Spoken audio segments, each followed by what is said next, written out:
Good morning. Here is the news at 10. First, the highlights. Lagos State Electoral Commission announces time for local government polls. NLC rejects National Assembly's plan to decentralize labor laws. On the foreign scene, death toll from Texas floods increases to 51 as hundreds of rescuers search for missing people. And in sport, Confederation of African Football appoints former NFF President Amadio Pinnick as special advisor to the president.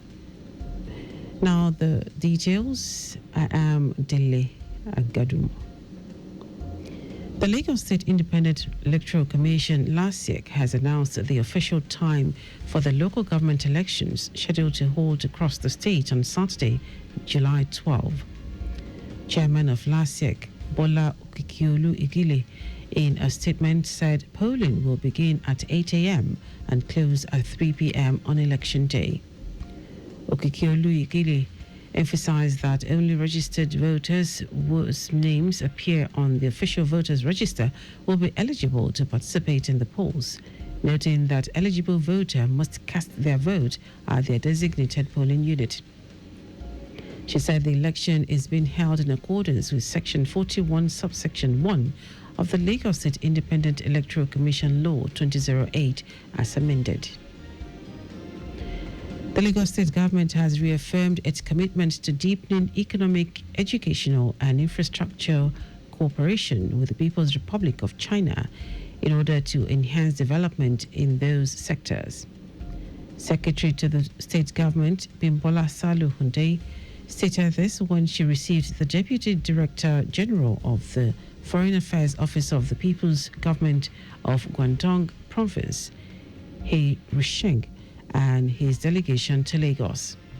Salu Hunde emphasized Lagos State's openness to international partnerships, quoting Governor Babajide Sanwo-Olu's position about Lagos, that Lagos can be described as a state without borders in terms of global collaborations. She highlighted Lagos State's unique position as Africa's fifth largest economy, with a population of nearly 30 million people, and referenced the state's upcoming visit to Qingzhou City in China for the signing of a bilateral memorandum of understanding on security cooperation. On his part, the Deputy Director General of the Foreign Affairs Office of the People's Government of Guangdong Province, He Rusheng, expressed strong interest in deepening cooperation with the state across industrial, technological, and educational sectors, citing Lagos' pivotal role as a gateway to African markets. He expressed hopes that the visit will further solidify mutual commitment to follow through on initiatives and foster sustainable development for both cities. Lawmaker representing Oshodi Constituency 1 at the Lagos State House of Assembly, Olukayode Ogundipe, has promised to uphold transparency, unity, and a renewed commitment to community services. Ogundipe stated this during his valedictory speech as the newly appointed president of Rotary Club of Ututu in Lagos, when unveiling his leadership priorities, which include deepening impact across Rotary's 7 areas of focus, expanding partnerships, mentoring youth, and reinforcing unity among members. He expressed gratitude and readiness to serve, declaring that he is not just assuming a position, but carrying forward a legacy of excellence built by a united Rotary family. Ogundipe commended the club's recent recognition as the overall best club in District 9, 111 for the 2024-2025 Rotary year, describing it as a reflection of tireless dedication from all members, past presidents, and partners. To come in as a member and then serve not only your community, look at downtrodden one, look at where things are lacking, and Rotary moves in to bring in support. So these are the areas I'm going to work on, bringing more quality members that are also willing to serve our nation, that are also willing to look at the downtrodden and also assist. also do projects that will be of assistance, especially within the community. I'm also currently serving as an honorable member. Oshodi Constituency 1. Earlier in her speech, the outgoing president of the club, Rotarian Bukola Alamu, urged the newly elected president to lead with courage, vision, passion, and continue as one Rotary family, united by purpose, driven by service, and inspired by hope. Also speaking, the outgoing assistant controller to the Rotary Club of Eututu, Bamidele Onolaja, urged the newly elected president to be focused and continue the trend of doing good, as the club is known for record-breaking and gaining recognitions. The federal government has unveiled plans to embark on road rehabilitation in Nigerian universities. Minister of Works David Umahi made this known after a guided tour of the campus of the University of Ibadan with management of the university and ministry officials. Umahi promised a concrete pavement design for the roads, assuring that work would commence immediately the management of the institution presents the layout of the scope of work. We should do more for older universities than creating new ones. The infrastructure, the houses, they need very serious attention, and there are no roads to the university. So what we have directed is to give us the layout of the roads, the entire roads. Umahi said the campuses of Obafemi Awolowo University, Ile-Ife, and the University of Nigeria, Nsukka, are also captured in the plans. Earlier, the Vice Chancellor of the University of Ibadan, Professor Kayode Adeboale, applauded the Minister for personally assessing the deteriorating roads within the campuses. Now to the rest of the stories. The Nigeria Labour Congress, NLC, has declared its position to any move by the National Assembly to transfer labour issues, including the matter of the minimum wage, from the exclusive legislative lists of the federal government to the concurrent lists.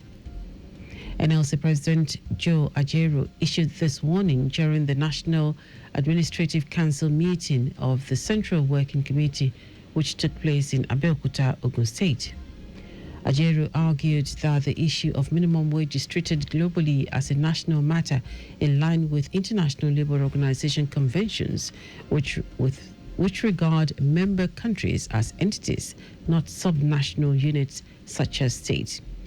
He insisted that states must not be allowed to determine minimum wages independently, warning that such a move would endanger the welfare of average workers across the Federation. The United Nations High Commissioner for Refugees says Nigeria has an estimated 8.18 million internally displaced persons, IDPs, the highest in West Africa. According to him, Nigeria's IDP population surpasses the combined figures from 4 of its Sahelian neighbors, namely Burkina Faso, Niger, Mali, and Cameroon. The United Nations High Commissioner for Refugees, in its June 2025 report, noted that Nigeria alone accounts for 44% of all internally displaced persons across the West African region. The UNHCR says these numbers are based on monthly updates from emergency agencies and NGOs working in 14 West African countries. Displacement in Nigeria began to surge in 2014 following Boko Haram attacks in the northeast. A decade later, the crisis has deepened with ongoing insurgency, banditry, and in the northwest, farmer-herder clashes in the Middle Belt, and oil-related violence in the Delta. The National Emergency Management Agency, NEMA, has conducted a full-scale flood response simulation exercise in Wudil local government area of Kano State in a move to bolster Nigeria's disaster preparedness. The agency's Director General, Zubaida Umar, during the simulation exercise, emphasized the importance of readiness in the face of Nigeria's recurring flood disasters.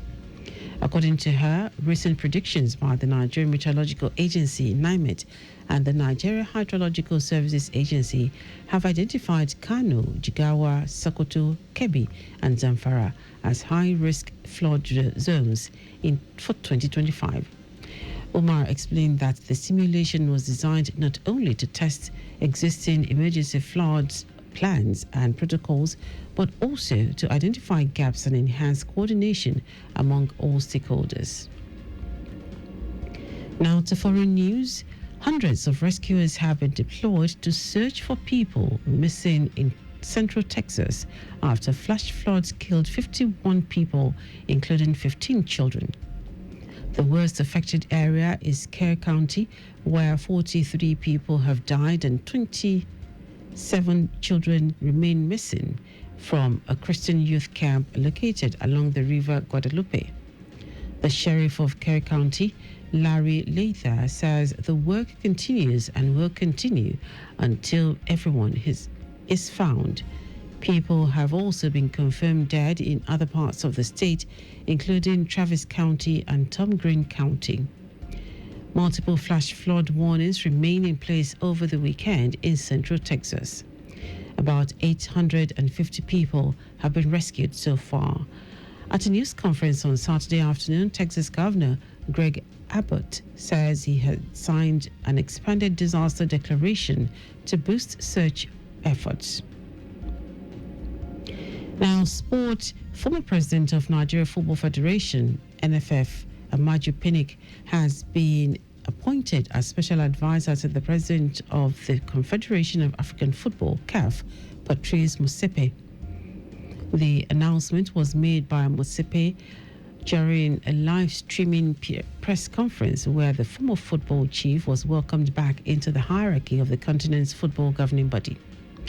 By virtue of the appointment, Pinnick would be attending all CAF executive meetings in his advisory role.